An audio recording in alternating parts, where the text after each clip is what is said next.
Em nome do Pai, do Filho e do Espírito Santo. Amém. Ave Maria, cheia de graça, o Senhor é convosco. Bendita sois vós entre as mulheres, bendito é o fruto do vosso ventre, Jesus. Santa Maria, Mãe de Deus, rogai por nós, pecadores, agora e na hora de nossa morte. Amém. São Felipe Neri, rogai por nós. Nossa Senhora de Fátima, rogai por nós. Em nome do Pai, do Filho, do Espírito Santo. Amém. Então, bom dia a todos. Nós estamos aqui na página 37 da biografia de Santo Tomás de Aquino, escrita por Chesterton. Estamos bem no primeiro parágrafo da página.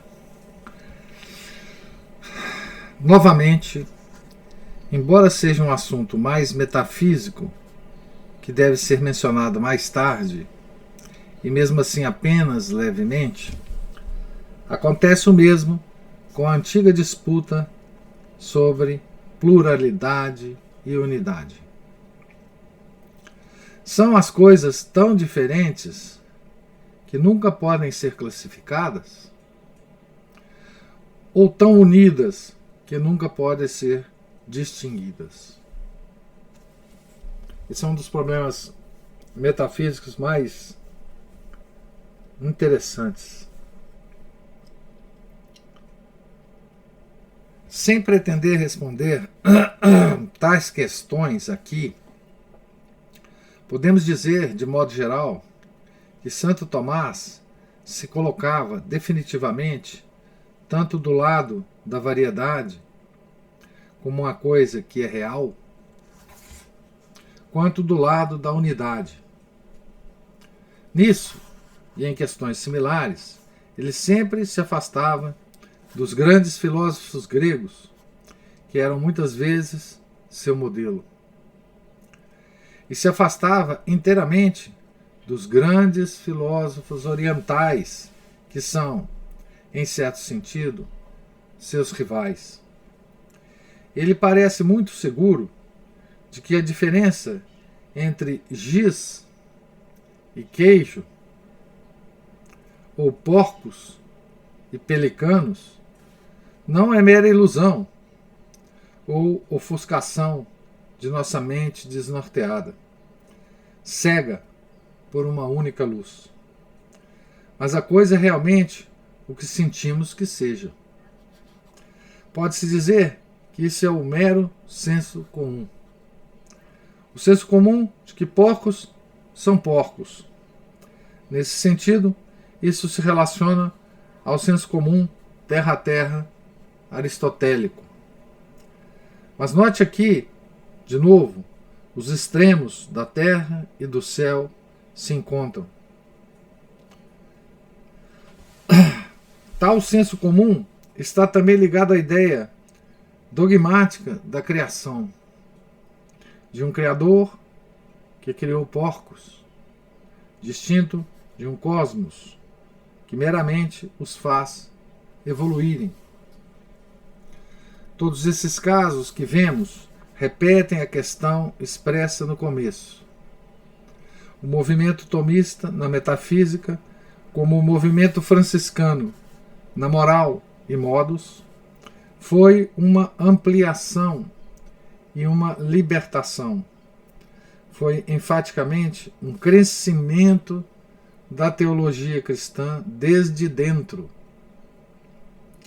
Não foi enfaticamente um encolhimento da teologia cristã sob o efeito de influências pagãs ou mesmo humanas. O franciscano era livre para ser frade, ao invés de estar ligado a um monge. Mas ele era mais cristão, mais católico e mesmo mais ascético. Assim também, um tomista era livre para ser um aristotélico, ao invés de estar ligado a um agostiniano. Mas ele era mais teólogo ortodoxo, mais dogmático, por ter recuperado, por meio de Aristóteles, o mais desafiador de todos os dogmas, o casamento de Deus com o homem e, portanto, com a matéria. Ninguém consegue entender a grandeza do século XIII se não perceber que tal época testemunhou o crescimento de novas coisas produzidas por uma coisa viva. Nesse sentido, aquele século foi realmente mais ousado e livre que a Renascença, que testemunhou a ressurreição de coisas antigas descoberta por uma coisa morta. Nesse sentido, o medievalismo não foi a renascença, mas, ao contrário, a nascença. Ele não modelou os seus templos de acordo com as tumbas, ou colocou deuses mortos do Hades. Ele fez uma arquitetura tão nova quanto a engenharia moderna. De fato, ela permanece como a mais moderna arquitetura, embora ela tenha sido sucedida na Renascença por uma arquitetura mais antiquada. Nesse sentido, a Renascença poderia ser chamada de recaída. Diga o que for do gótico e do evangelho. Segundo Santo Tomás, eles não foram uma recaída, foram um novo impulso, como um impulso titânico da engenharia gótica. E sua força estava em Deus, que criou todas as coisas.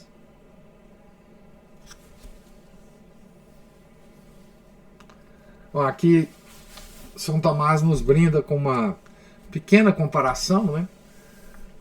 Cheio de metáforas e alusões, como acontece com Chesterton. Uma comparação entre a Idade Média e a Renascença, né? E por que ele acha, né, que... Veja que coisa, né, interessante aqui. A Renascença foi um período considerado de volta à antiguidade, né? De volta aos clássicos. A Renascença pulou a Idade Média e foi procurar sua fonte de inspiração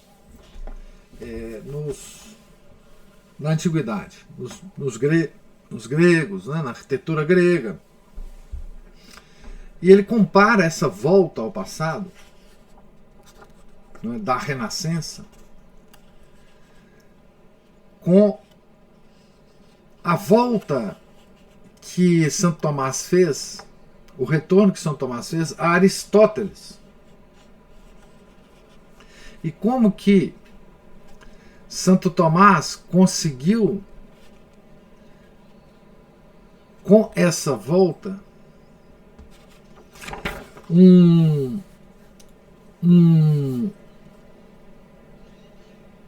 amadurecimento, ou a criação de coisas novas na teologia. E como a Renascença, voltando à antiguidade, mais ou menos no mesmo movimento que Santo Tomás fez, só criou coisas mortas. Não criou nunca uma coisa viva, como ele diz aqui, o gótico e a teologia tomista, né? Então ele compara essas duas posições de volta, né? Numa palavra, Santo Tomás estava fazendo a cristandade mais cristã ao fazê-la mais aristotélica. Isso não é um paradoxo, mas um simples truísmo, que só pode escapar àqueles que podem saber o que é ser aristotélico, mas simplesmente esqueceram o que é ser um cristão. Se comparado a um judeu, muçulmano, budista, deísta ou a alternativas mais óbvias, um cristão é um homem que acredita que a deidade ou santidade se ligou à matéria e entrou no mundo dos sentidos. Alguns autores modernos, não percebendo esse simples detalhe, têm até dado a entender que a aceitação de Aristóteles foi um tipo de concessão aos árabes, como um vigário modernista a fazer concessões aos agnósticos. Eles podem tanto dizer que as cruzadas foram uma concessão aos árabes, quanto dizer que Santo Tomás, ao resgatar Aristóteles de Averroes, fazia uma concessão aos árabes. Os cruzados queriam recuperar o lugar em que o corpo de Cristo tinha estado, porque acreditavam, certo ou errado, que esse era um lugar cristão. Santo Tomás queria recuperar o que era, em essência, o próprio corpo de Cristo, o corpo santificado do Filho do Homem, que se tornara um meio miraculoso entre o céu e a terra. E ele queria o corpo e todos os seus sentidos, porque acreditava, certo ou errado, que essa era uma coisa cristã. Essa pode ser uma coisa mais humilde e rude que a mente platônica. Essa é a razão de ela ser cristã. Santo Tomás estava, caso se queira, tomando o caminho inferior quando caminhava pelas estepes de Aristóteles. Assim também fazia Deus quando ele andava pela oficina de José.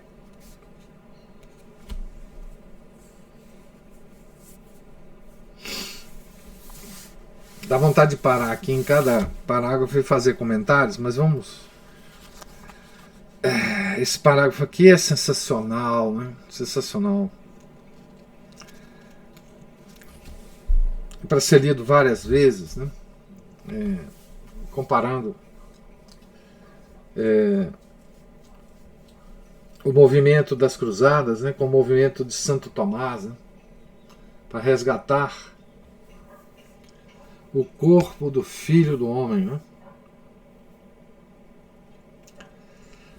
Por último, esses dois grandes homens não estavam somente unidos um ao outro, mas também separados da maior parte de seus camaradas e contemporâneos, pelo caráter muito revolucionário de sua própria revolução.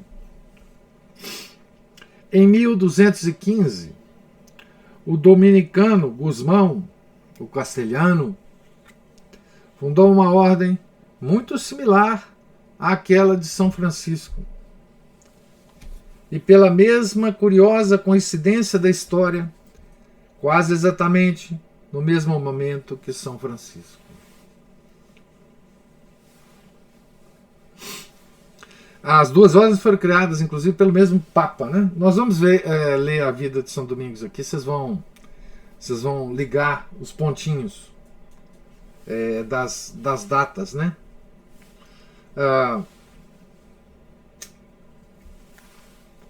São Francisco e São Domingos criaram as duas ordens mais ou menos simultaneamente.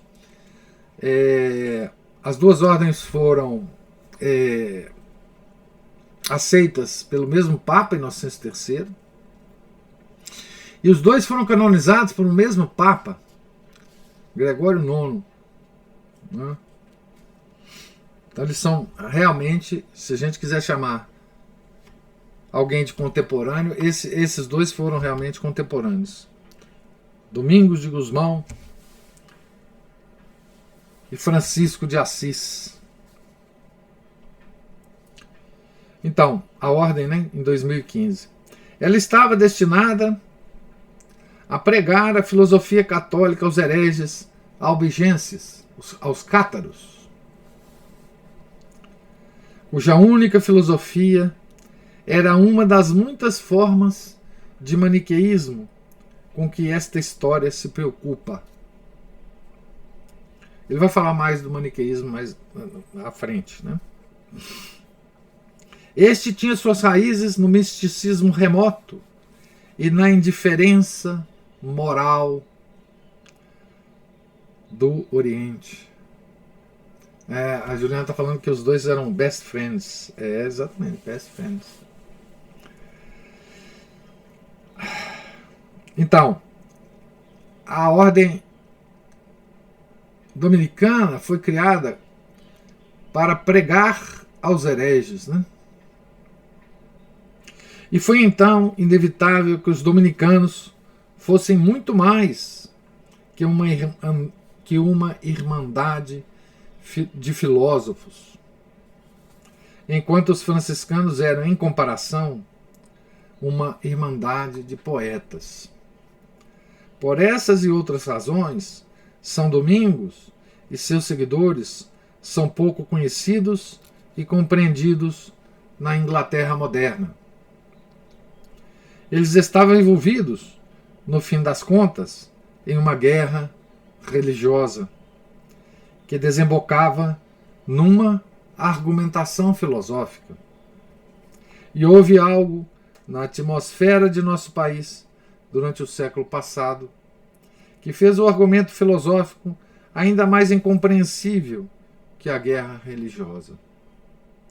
O efeito último é de certa forma curioso, porque São Domingos, até mais que São Francisco, era marcado por aquela independência intelectual e pelo rígido padrão de virtude e veracidade que as culturas protestantes estão acostumadas a considerar como especialmente protestante. Foi dele a lenda que se conta, e teria certamente sido contada mais amplamente entre nós se ela envolvesse um puritano, de que o Papa apontou para o grandioso palácio papal e disse: Pedro não pode mais dizer não tenho nem prata nem ouro. E o frade espanhol respondeu: não, e nem poderá dizer levanta-te e anda. Assim, há outro modo em que a história popular de São Francisco pode ser uma ponte entre o mundo medieval e o moderno. E ela é baseada nesse mesmo fato mencionado, que São Francisco e São Domingos passam juntos pela história como tendo feito a mesma obra. E mesmo assim, são divididos na tradição popular inglesa do modo mais estranho e surpreendente. Em seus países, eles são como gêmeos celestiais, irradiando a mesma luz dos céus, parecendo às vezes santos sob o mesmo halo. Como outra ordem representou a santa pobreza como dois cavaleiros em um só cavalo. Nas lendas de nosso próprio país, eles eram tão unidos quanto São Jorge e o dragão. Domingos é ainda considerado como o inquisidor, projetando instrumentos de tortura, enquanto Francisco é aceito como um humanitário que deplora ratoeiras.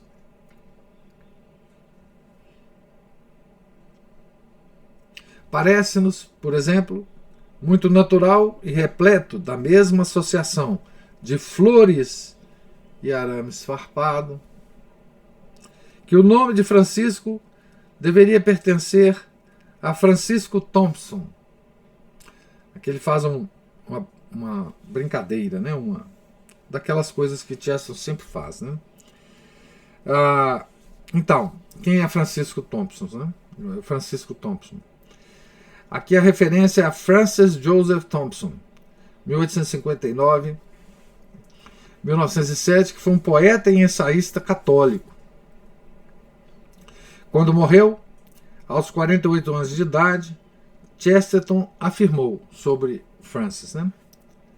Abre aspas, com Francis Thompson perdemos a maior energia poética desde Browning, que é outro grande poeta inglês, de quem Chesterton escreveu a biografia, de Robert Browning. O Browning foi casado com uma moça que eu não lembro mais o primeiro nome, mas era uma Browning também, né? Que também foi uma grande poeta, né? Então aqui ele associa Francisco de Assis com Francisco Thompson, né? Mas imagino que pareceria menos natural chamá-lo de Domingos Thompson. Ou descobrir que um homem com um longo registro de simpatias populares e ternura para com os pobres possa carregar um nome como Domingos Plater. Aqui ele faz outra referência aqui. Charles Dominic Plater. Então, Carlos Domingos Plater. Foi um líder do movimento social católico inglês durante o século XX. Fundou a Guilda Social Católica. Isso soaria como se ele chamasse Torquemada Thompson. E aqui ele faz a referência a Tomás de Torquemada, Torquemada, né? 1420-1498, que foi inquisidor-geral da Inquisição Espanhola, né? Então, aqui ele está fazendo referência, né, a como que os ingleses da época do Chesterton via esses dois santos que a Juliana fala aqui, the best friends. Um como um inquisidor e o outro como um humanitário que deplora ratoeiras. Nossa, que horror matar rato com ratoeiras, né? Então essa é a visão, né, que a contemporaneidade de Chesterton, né, tinha desses dois santos, né? Ora, deve haver algo errado por trás dessa contradição. Transformar os que são aliados domésticos em antagonistas estrangeiros. Em qualquer outra questão, o fato seria aparente ao senso comum. Suponha que os liberais ingleses e praticantes do livre comércio descobrisse que em regiões remotas da China, Cobden fosse considerado um monstro cruel, mas Bright um santo imaculado. Quem são essas duas figuras, né? Para a gente entender o texto aqui do Chesterton. Richard Cobden, 1804-1854, foi um político inglês que liderou um movimento chamado Anti-Corn Law League, contra as Corn Laws, que protegiam produtores rurais ingleses pela elevação de impostos sobre o trigo importado. Então, Cobden, esse. John Bright, 1811-1889, orador e estadista inglês, cofundador da League do Cobden. Ambos, Cobden e Bright, foram proeminentes porta-vozes da Manchester School of Economics. Então, vamos ler de novo a frase. Suponha que os liberais ingleses e praticantes do livre comércio descobrissem que em regiões remotas da China, Cobden fosse considerado um monstro cruel e Bright um santo imaculado. Veja, os dois eram best friends, Cobden e Bright. Lutavam por uma mesma coisa. Né? Mas aqui ele está tentando fazer o povo inglês perceber o que acontece com Domingos e Francisco. Né? Então, Cobden e Bright lutavam, eles eram best friends e lutavam pelo mesmo objetivo. Mas, por alguma razão, lá nas regiões remotas da China, um era considerado um monstro cruel e o outro um santo imaculado. Cobden aqui, nessa historinha, é Domingos. E o Bright é Francisco de Assis. Né? Eles desconfiariam de um erro em algum lugar. Suponha que evangélicos americanos ficassem sabendo que na França, ou Itália, ou noutra civilização impenetrável por Moody e Sankey, houvesse uma crença popular de que Moody era um anjo e Sankey um demônio. Então, vamos ler aqui a nota do Moody. Dwight Moody, 1837 a 1899. Era um evangélico americano que conheceu Ira Sankey em 1870 e a ele se juntou em campanhas evangélicas.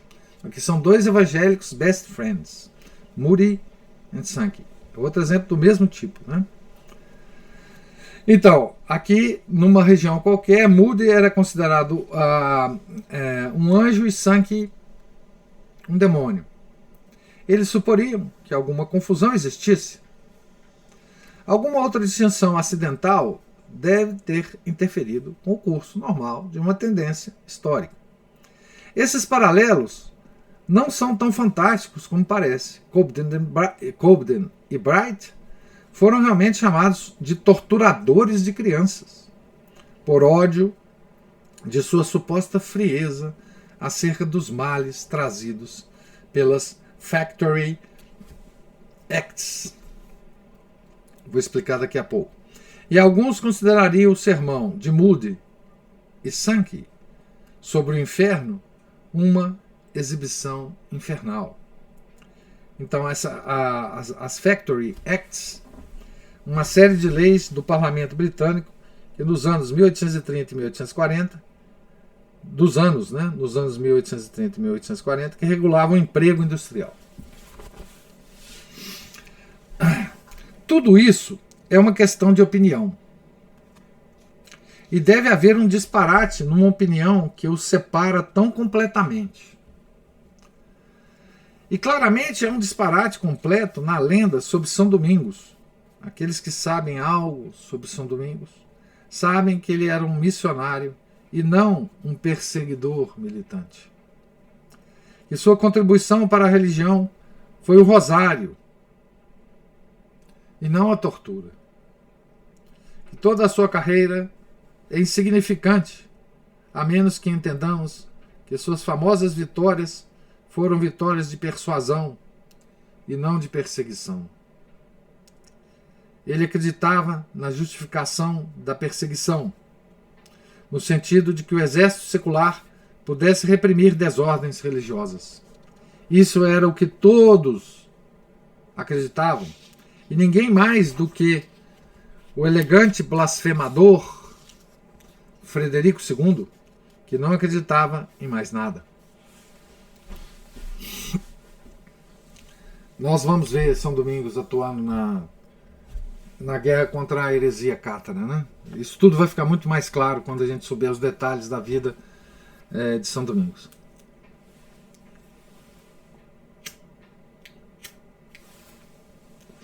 Alguns dizem que ele foi o primeiro a queimar hereges.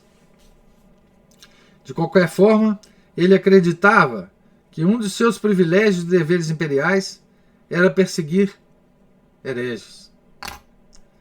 Mas falar, isso sobre Frederico II, né?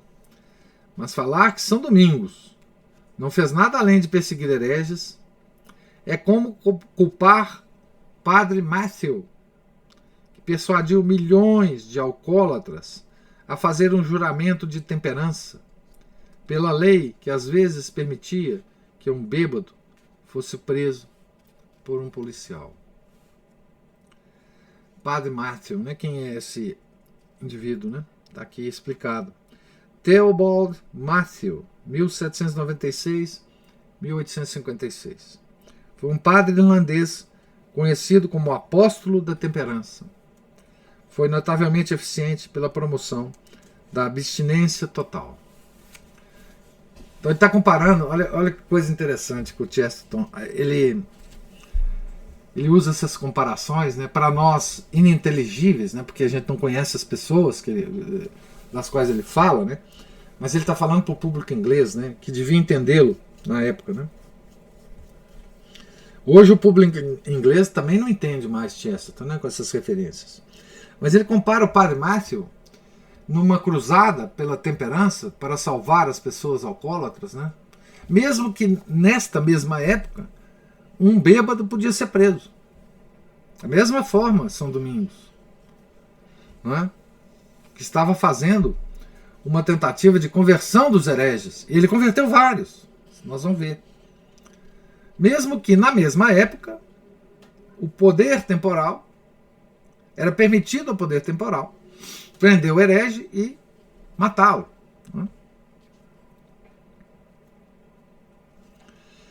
É não perceber a questão, qual seja, que esse homem particular tinha genialidade para a conversão e não para a compulsão. A diferença real entre Francisco e Domingos, que não é descrédito para nenhum deles, é que Domingos se envolveu numa imensa campanha para a conversão de hereges, enquanto Francisco tinha apenas a tarefa mais sutil da conversão dos seres humanos. É uma antiga história, aquela que diz que, embora possamos precisar de alguém como Domingos para converter os pagãos ao cristianismo, estamos muito mais necessitados de alguém como Francisco para converter os cristãos ao cristianismo.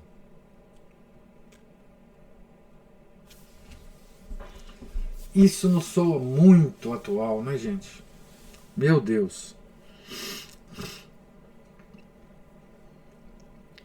Converter os cristãos ao cristianismo. Opa, coraçãozinho.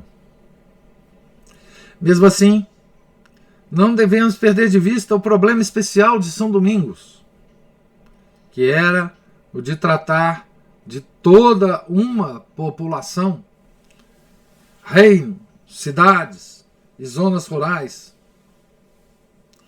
que tinha abandonado a fé e se fixado em religiões novas, estranhas e anormais.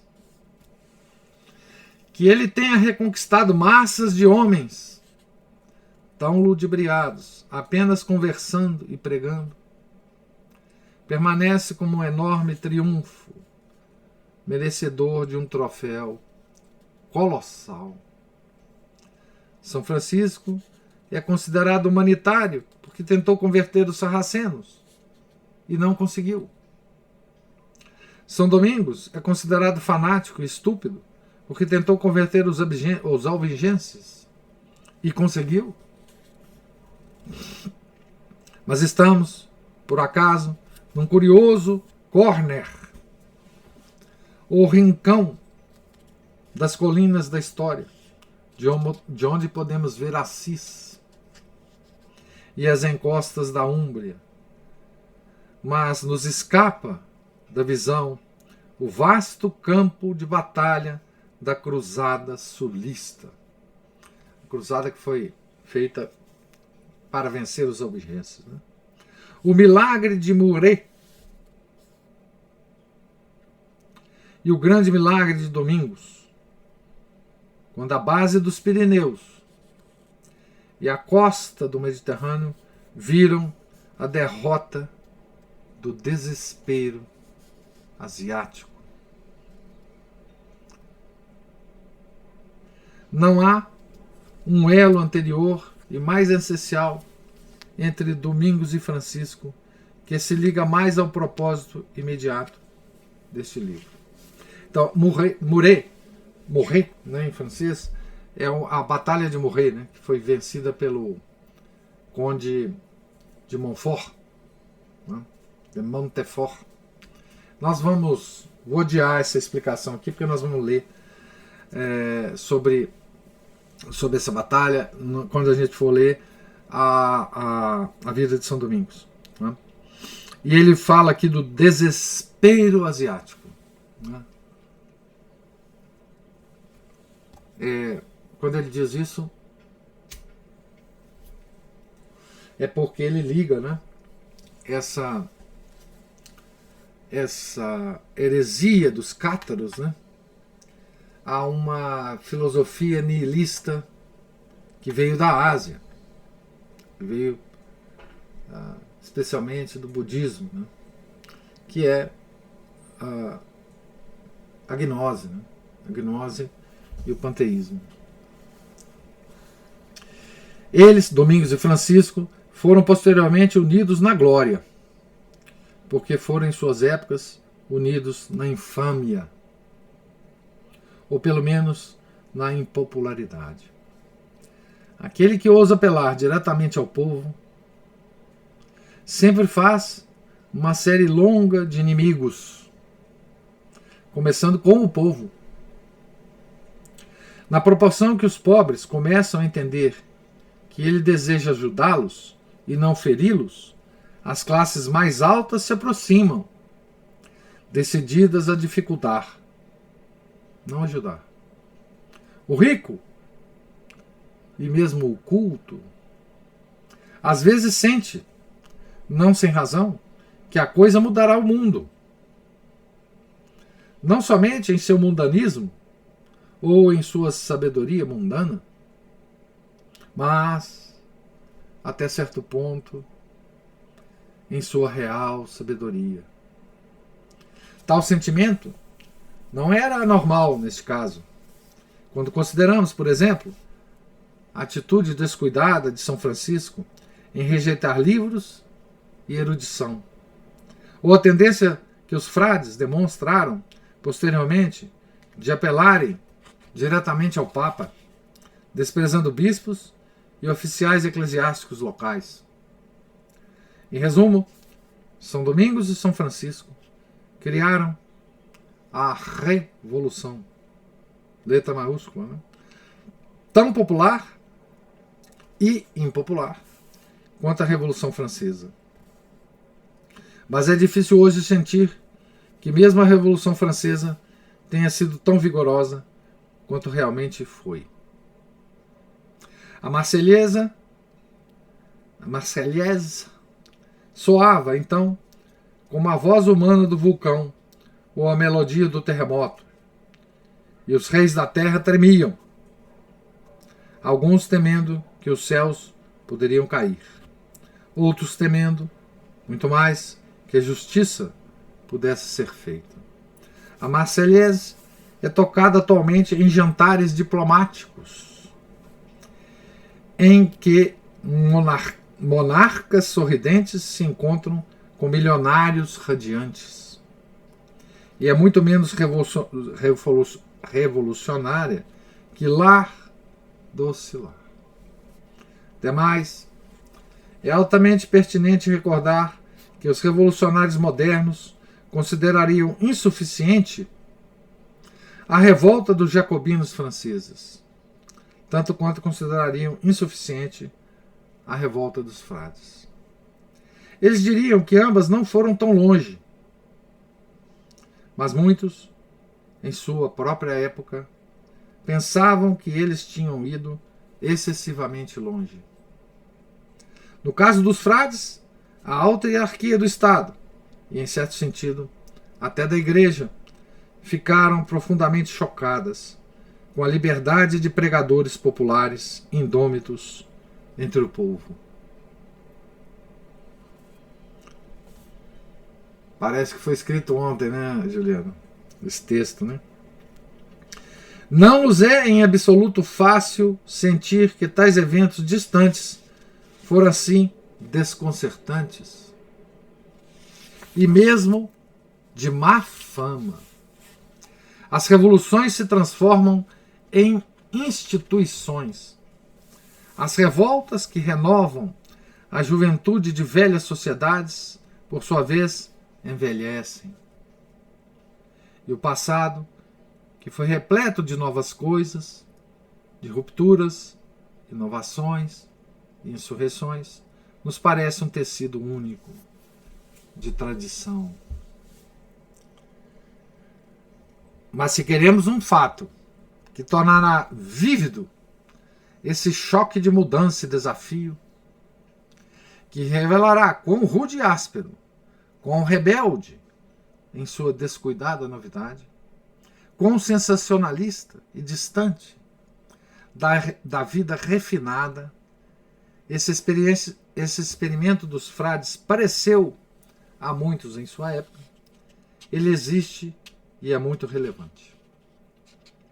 Ele mostra a medida em que uma cristandade antiga e estabelecida percebeu tal experimento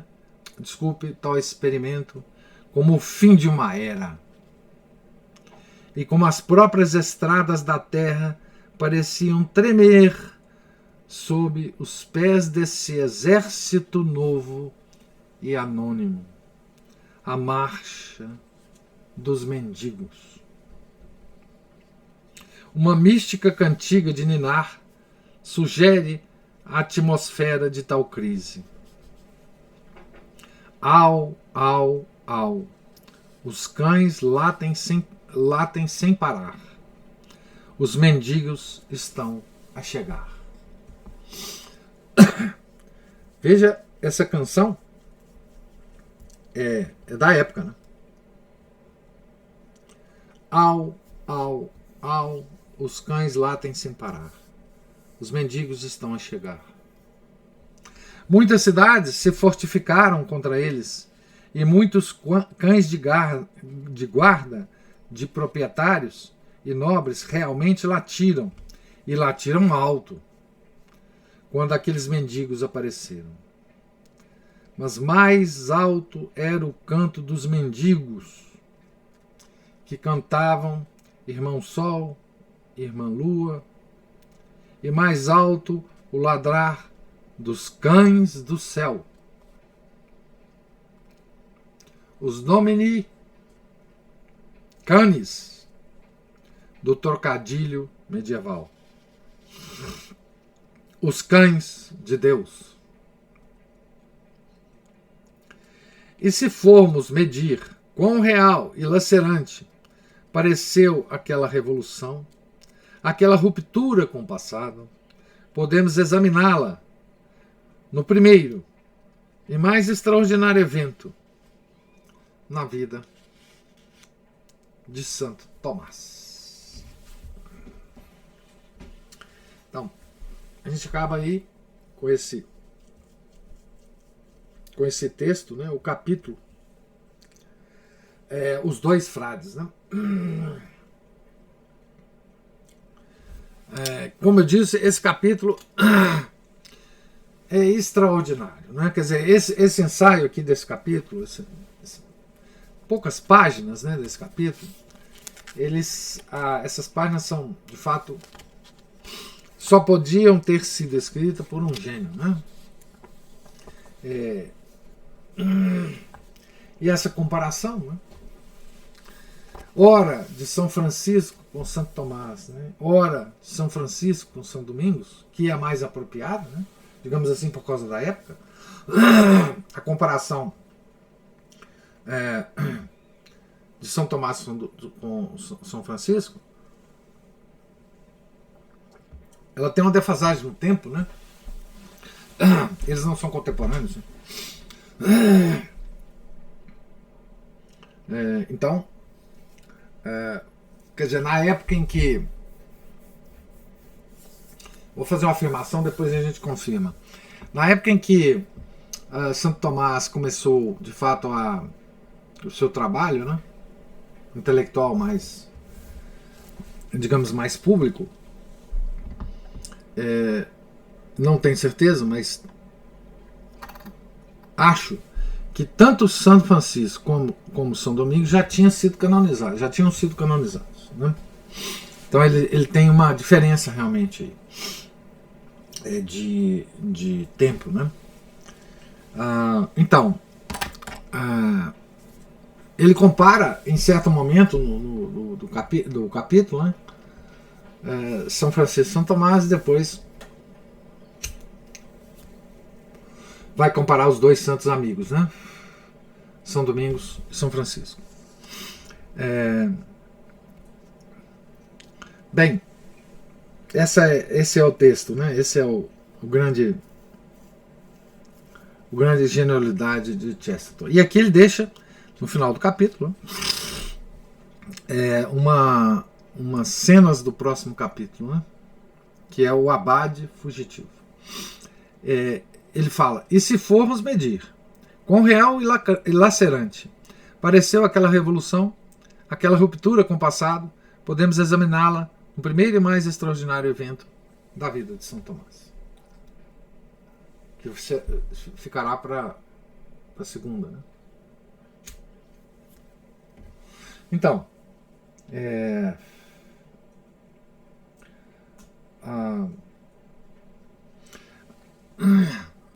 nós estamos então vivendo, né, o tempo da Idade Média, do século XIII, como a gente normalmente fala, né, que é o tempo do auge da cristandade, mas é um tempo extraordinariamente ativo.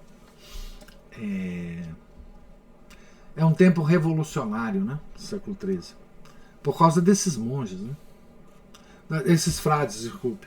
De onde surgiram esses frades? Meu Deus! Homens que pediam esmola, né?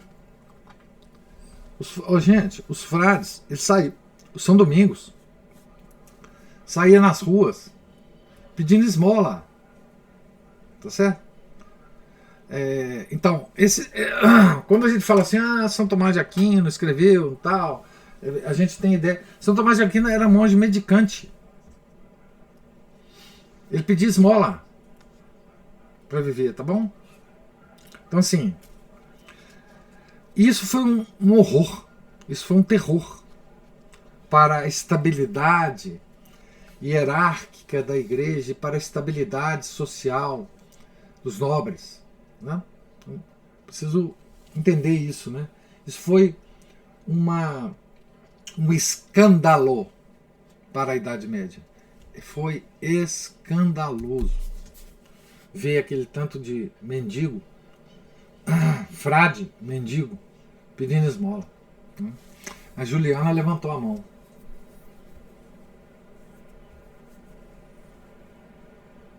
Isso nunca tinha acontecido anteriormente, professor? Na verdade, não era isso que eu ia falar, não. Mas esse quadro nunca tinha sido...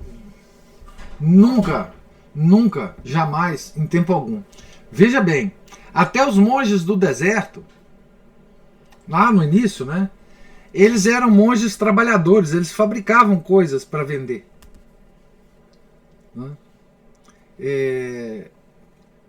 Então, assim, que os santos viviam na pobreza, né? Sim, é verdade. Né? Mas esse negócio de ordem mendicante, ordem que pedia esmola para existir, isso é uma coisa absolutamente nova e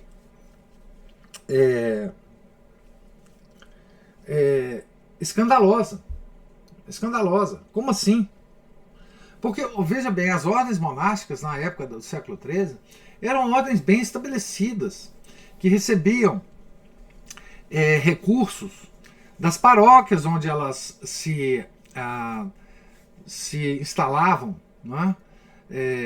Claro, eles viviam em penitência, viviam com muito pouco, mas a sobrevivência do monge, ela era garantida, ele estava tranquilo dentro do mosteiro. Ele não precisaria sair do mosteiro para pedir esmola, porque a sobrevivência estava garantida. Esses frades franciscanos e dominicanos não aceitavam a participação de nada na igreja, nas paróquias. Eles não aceitavam bens nenhum. Nenhum bem. Eles não queriam ter nenhum bem. Mesmo naqueles edifícios que os acolhiam, não eram deles. Podiam ser tirados deles a qualquer momento e eles também não reclamavam. Agora, isso começou com São Francisco, né? E São Domingos. Mais ou menos ao mesmo tempo. Ok. Agora, o argumento o argumento de base deles qual que era? Da santa pobreza. Né? Eles diziam o seguinte: nós devemos viver na pura confiança em Deus. Okay. Nós vamos fazer o trabalho de Deus e Deus vai nos prover. É só isso. Hoje existem muitas comunidades que se dizem que vivem da providência, né? Então, ou seja, o que eles comem, o que eles têm, tudo é proveniente daquilo que a comunidade em torno deles oferece. Seja um carro para transportar as coisas, seja os alimentos, tudo vive de providência. Mas não reflete essa pobreza. É interessante isso, né? Não. Porque sabe o que acontecia quando eles recebiam uma grande doação? São Domingos não aceitava. Não é que eles quisessem que a comunidade os tratasse muito bem. Não é isso. Essas comunidades dominicanas, elas não aceitavam nenhum bem, mas além disso, quem dava para ela alguma coisa tinha que dar na proporção correta. Não podia ser muita coisa. Os nobres estavam querendo dar para São Domingos, nós vamos ver. Castelos, igrejas, os bispos, igrejas, e não sei mais que, e não sei mais que. Eles falavam assim: não, dá só o que a gente precisa para hoje. Amanhã Deus vai dar outra coisa. Não é?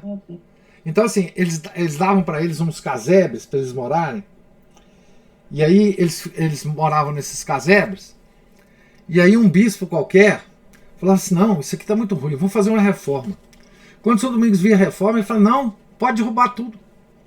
Não quero reforma aqui não. Tá bom demais. Tá certo? Então era assim. Agora veja a contradição, né? Para os tempos atuais. Hoje em dia a igreja fala, a igreja com I minúsculo, né? Diz que se preocupa com os pobres e que os pobres, a corrupção atinge os pobres e não sei o quê. É sempre esse discurso socialista irritante, mas a gente vê a maioria dessas grandes arquidioceses, como aqui a de Belo Horizonte, como aquela de Goiás, do Pai Eterno lá, só pedindo dinheiro para a construção dessas obras gigantescas, multimilionárias, ridículas, ainda por cima, e os pobres ficam aí do mesmo jeito. Pois é. Mas isso aí foi porque os marxistas aproveitaram esse discurso para infiltrar na igreja, né? Porque os marxistas veem os pobres de uma maneira muito estratégica. Eles querem manter os pobres, sempre pobres, para sobre eles fazer a riqueza que eles têm. Exatamente. Não, o São Domingos disse assim: ele não quis resolver o problema da pobreza. Ele quis viver na santa pobreza. E pronto. Aliás, ele era altamente preocupado com os pobres, tá? Nós vamos ver, São Domingos é extraordinário. Então, assim, ele defendia os pobres perante os nobres.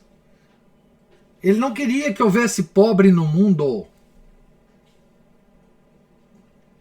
Tá certo?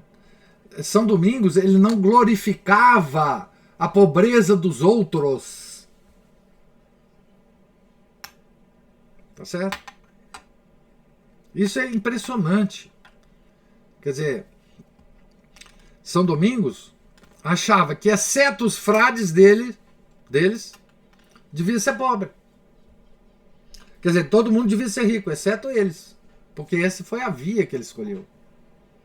Ele era contra a pobreza exploratória, né, dos ricos sobre os pobres.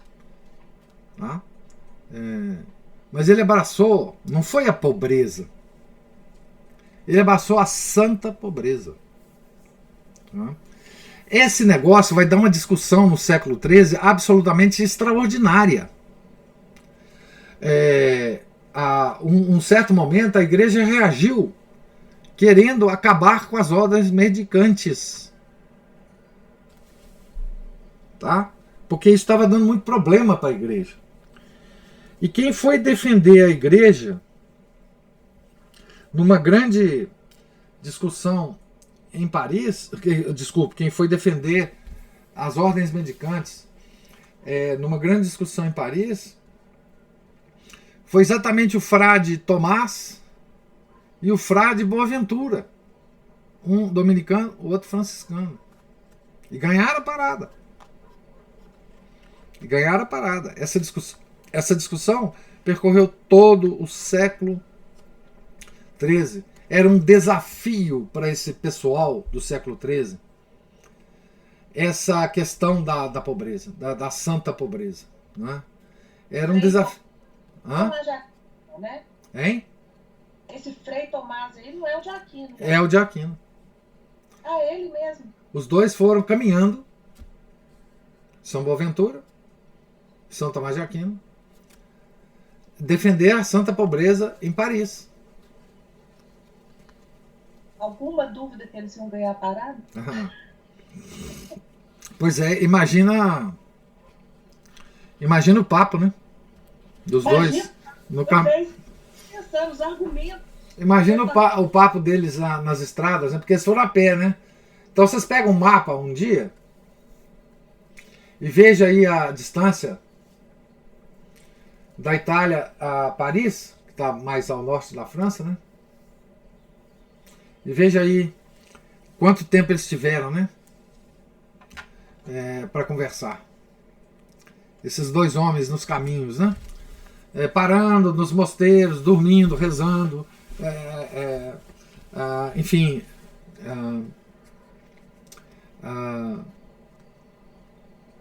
celebrando missa, né? São Tomás podia celebrar missa, São Francisco não, né? São Francisco não foi ordenado, não.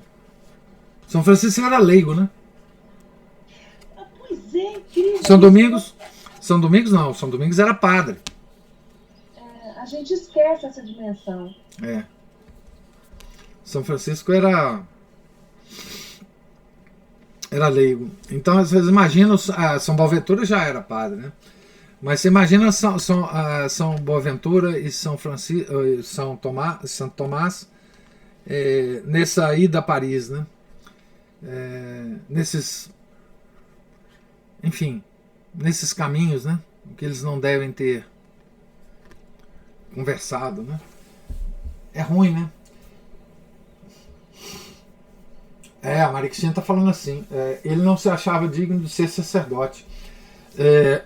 Há muitos santos assim, né? Então, São Francisco era leigo, né?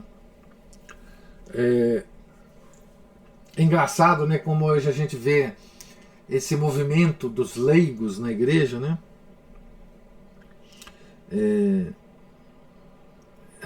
Como que, por exemplo, São Francisco, né? É um pouco esquecido nessa história, né? Desses movimentos leigos, né? Por exemplo, um outro leigo, né? Que normalmente a gente não percebe, né? foi um dos evangelistas, era leigo. Né? Nunca foi ordenado bispo. Né? Você tem São Marcos, né? Que era bispo. São Mateus, que era bispo.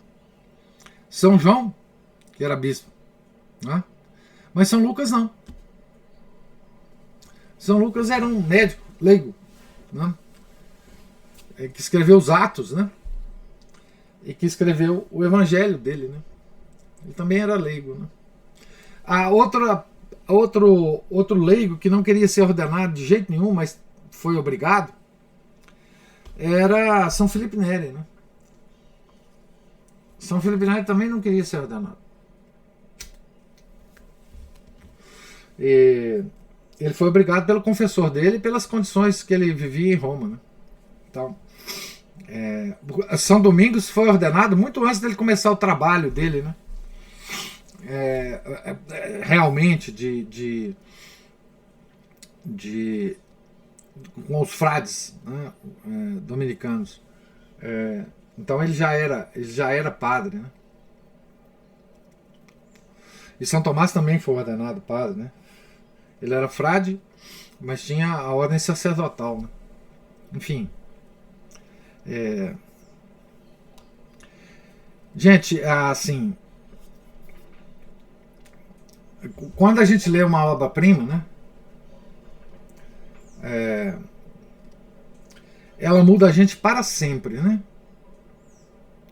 Então, esse livro do Chesterton, ele muda as pessoas para sempre. Nunca mais a gente será o mesmo, né? Depois da leitura desse livro. Né? Então, realmente, as ideias que a gente tem sobre a Idade Média, elas mudarão. Vocês nunca mais encararão a Idade Média como antigamente. E veja, isso não é um livro de história da Idade Média. Né? Isso não é um livro de história da Idade Média. A gente pode pegar bons livros de história da Idade Média. Né? Mas esse aqui não é. Exatamente. Mas o que é que acontece, né? Para colocar esses dois santos, para falar sobre esses dois santos, é impossível não falar sobre a ação desses dois santos naquela época. E o quão retumbante foi essa ação. E o quão revolucionário foi essa ação. Então, a gente tem uma ideia, né, da vida da Idade Média, né, das questões da Idade Média. Então, em grande medida, né, a Idade Média odiou essas ordens mendicantes. A Idade Média odiou, refutou, não aceitou. Veja, o grande século XIII. A Idade Média resistiu a essas ordens mendicantes, né? E é nesse sentido que o Chesterton vai encaixar Santo Tomás, né? Agora ele vai falar sobre Santo Tomás, com alguns dados biográficos dele aqui, algumas histórias que foram absolutamente fundamentais na história de São Tomás. Mas note um alerta que Chesterton faz, né? Na nota introdutória. Deixa eu ver se eu consigo recuperar essa.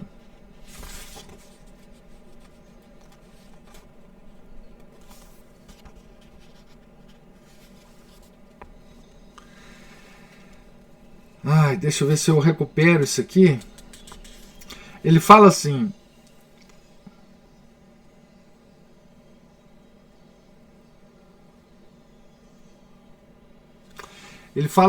na página 16, na nota introdutória: considero que essa biografia é uma introdução à filosofia e que a filosofia é uma introdução à teologia, e consigo apenas levar o leitor até o limiar do primeiro estágio na história. Então, ele vai dar algumas pinceladas, Chess vai dar algumas pinceladas na filosofia e vai fazer algumas alusões à teologia de São Tomás, mas ele diz aqui, muito prudentemente, né, que ele vai se ater à filosofia, né? Ele não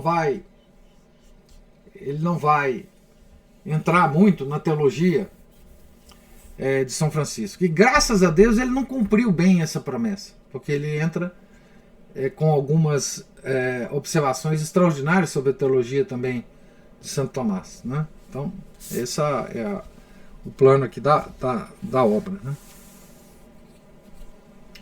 Então, alguém tem mais alguma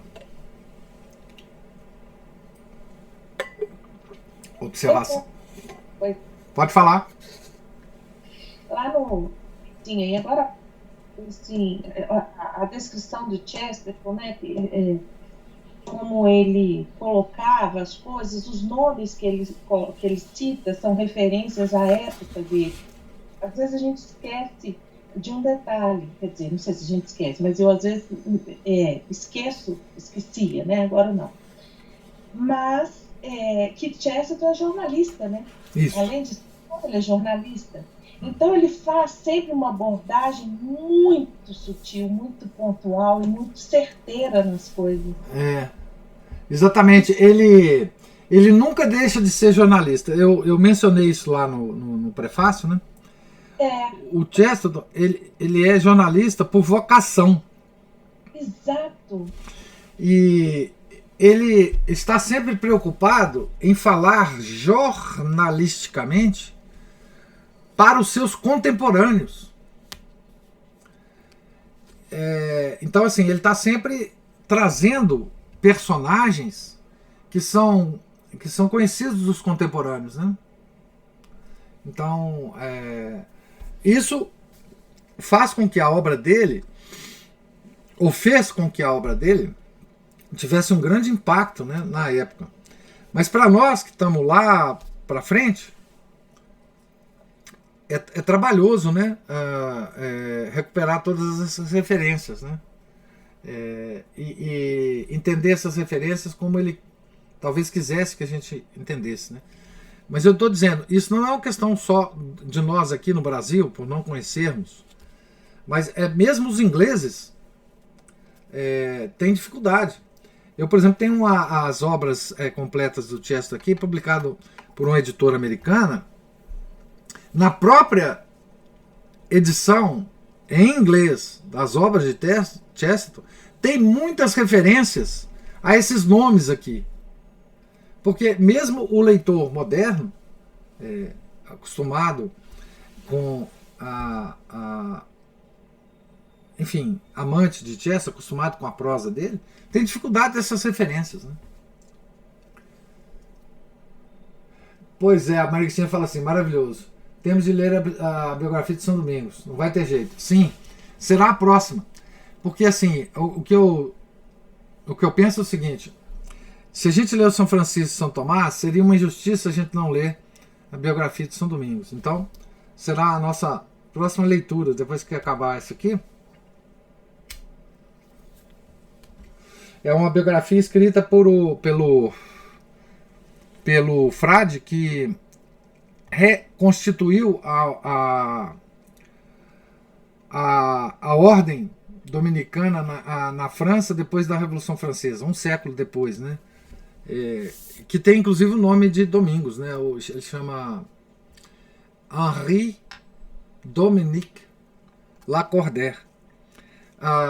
Vai ter compra conjunta? Sei lá, vocês é que sabem aí, né? Hein?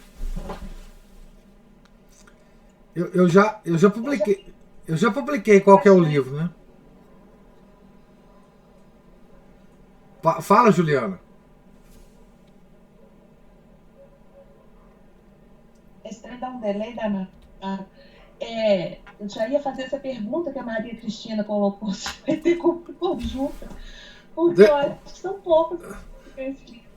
Não, deixa eu mostrar então o livro, porque aí vocês podem comprá-lo. É esse livro aqui, ó. São Domingos. A Vida de São Domingos por Henri Dominique Lacordaire. A editora é a editora Livre, parece aqui.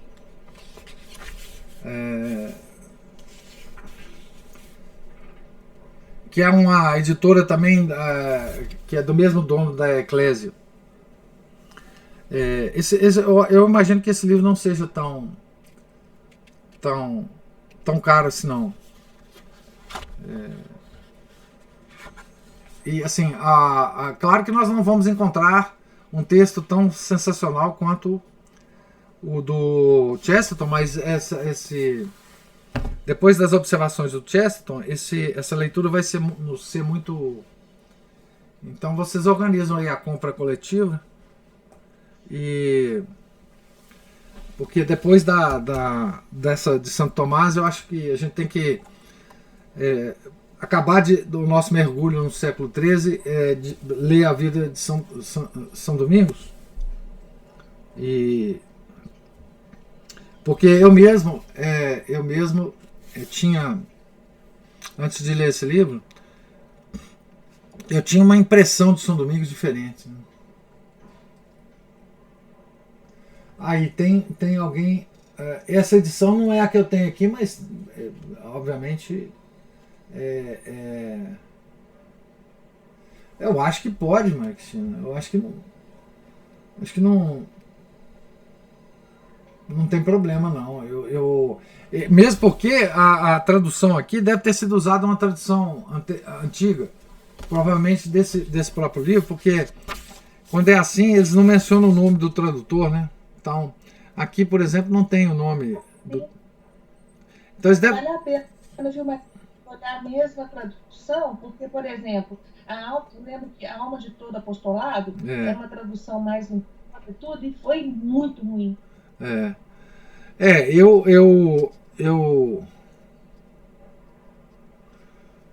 Enfim, eu tenho essa aqui, né?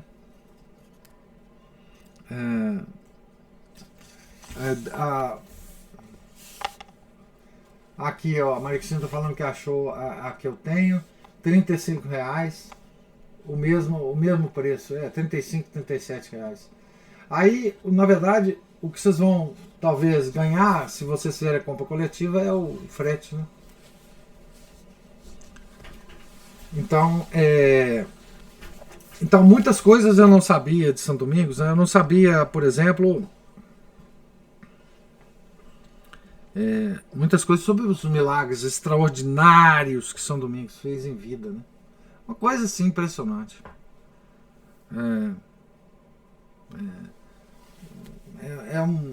Vocês vão ver, vocês vão ficar impressionados também com esse santo. Então, Ô Maria Cristina, acabei de ver aqui, ó, na livraria do Instituto Borborema, ela tá por R$27,45. Nossa, que ótimo, Ana. Manda o link depois lá no clube de leitura, e aí a gente organiza. É que geralmente tem que ser rápido com essas compras, porque essas ofertas, de um dia para o outro, quando eu fui comprar os de Santo Tomás e São Francisco, foi assim, eu tinha orçado e tal, quando eu postei um valor. Quando eu entrei no dia seguinte, já tinha mudado, entendeu? Então o pessoal tem que ficar mais atento. Avisa lá que ver se passa rápido. Até hoje às 5 horas da tarde fecha a lista e vocês compram quem se interessar. Isso, vamos fazer isso então.